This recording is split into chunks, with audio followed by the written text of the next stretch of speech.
Welcome to the Online Edge podcast, the only podcast that asks the question, just how powerful is Thanos?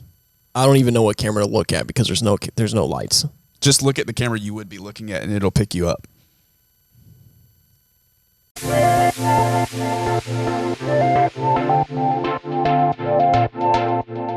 All right, guys, so today I want to talk about the idea of a lot of people who watch our podcast are small business owners. A lot of our clients are small business owners. Small business is a little bit more of a wide range than most people think it is. Most people think of a small business as being like a solopreneur or something like that.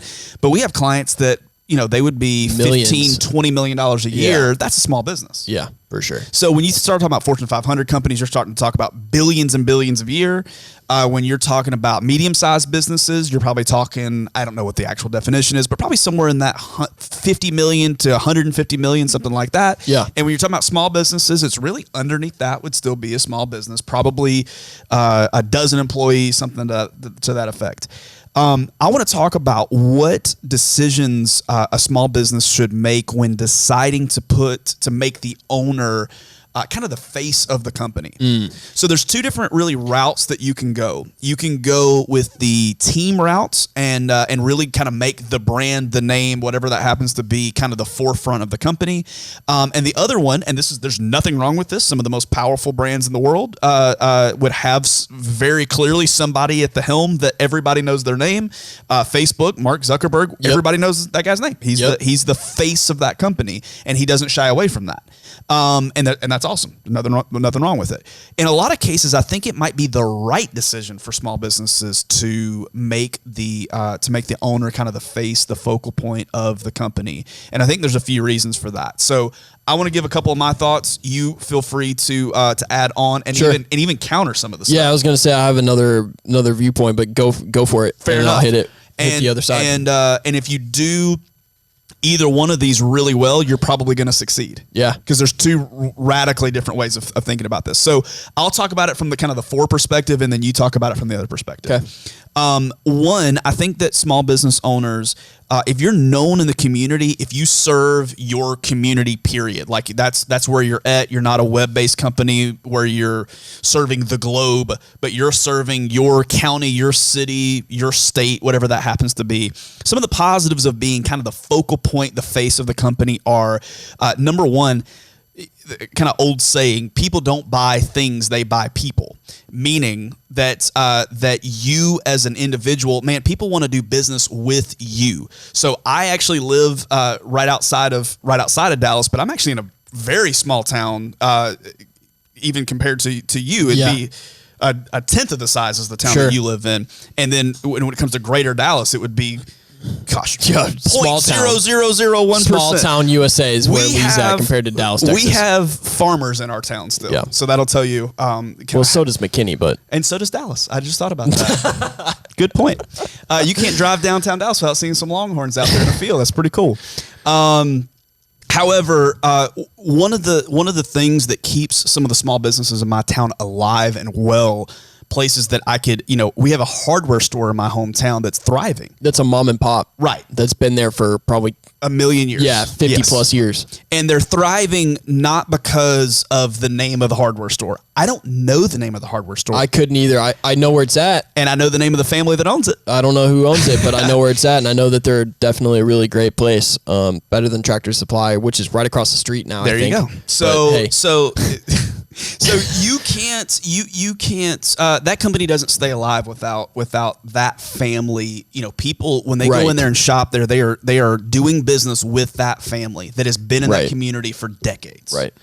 And so in that situation, when they put out advertisements and that kind of stuff, man, if I were advising them, I would say everything you do needs to have a family member on that, regardless of what it happens to be, because you're the reason why anybody spends $1 there. Otherwise, they just go to the place that everybody knows the name of. Yeah. You just gave an example of that, but otherwise you just go there. Otherwise, you just drive 5 miles down the road and go to Home Depot. They're going to have a bigger selection. They win in every way, except for potentially customer service. Yep. And it's the way that you feel when you walk into a place like that, knowing that that's what you're buying. You're buying a feeling of, I know this person, I trust this person. This person's going to be here tomorrow.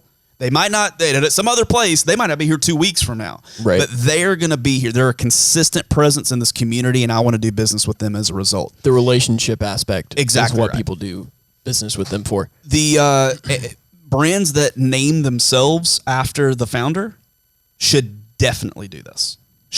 In my opinion, again, I'm very welcome to be countered here, but in my opinion, that a brand that names themselves after, or the company is named after the person, should be the focal point of the brand, should be the face of the company. So you got some alternative thoughts. What are some downsides of being the face of the company? Well, I was just going to say, I think it's important for people to think about what is your end goal, right? So are you building a sustainable business that you're going to take on forever, maybe pass on to your kids or pass on to somebody within the family? Or are you building something that where you're going to potentially sell that off later?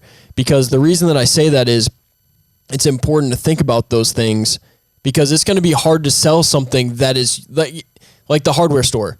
Yes. If that family is like, all right, we're done, we're ready to sell, somebody's going to look at that and go, well, what happens if you leave?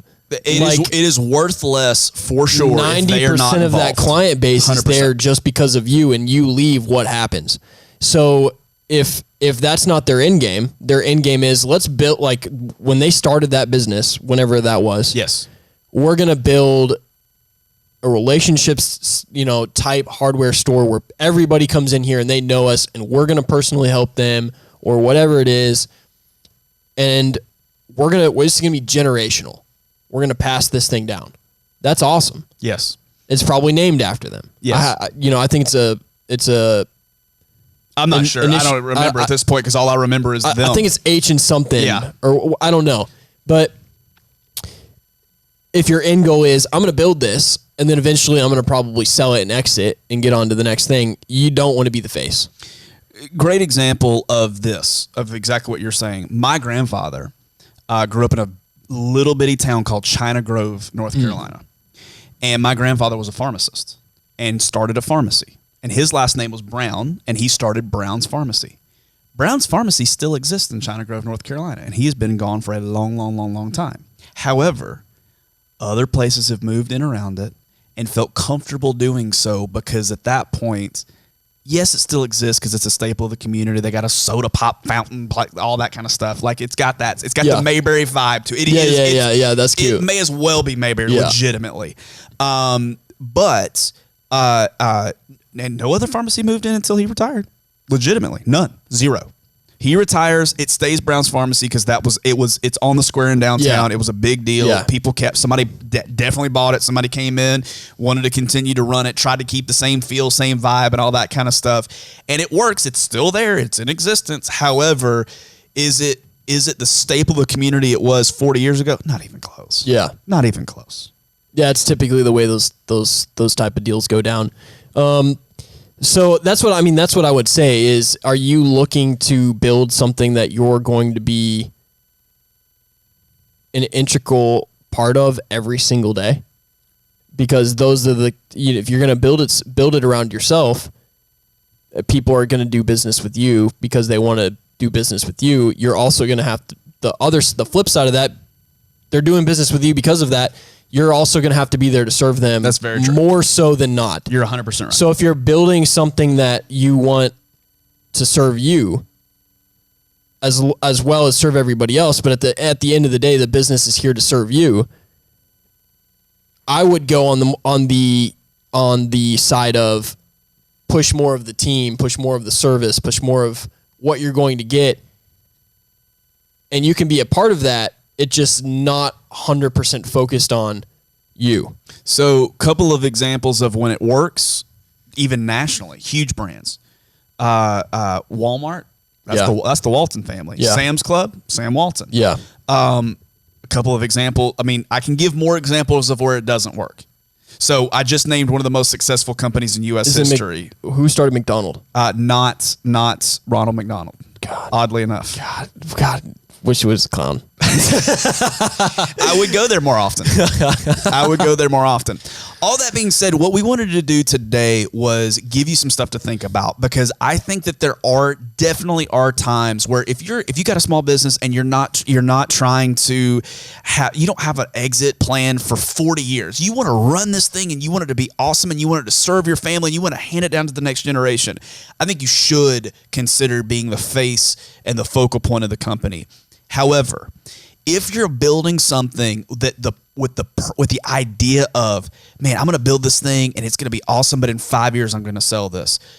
You don't want, Luke's advice was exactly perfect. You don't want to be the face of the company in that situation. You want to build more around the brand itself, and you want to make the brand probably not your last name or not your initials or not anything having to do with you personally. You want to make the brand something that is going to stand out in the community and that people shop there not because of you, but they shop there because of the brand.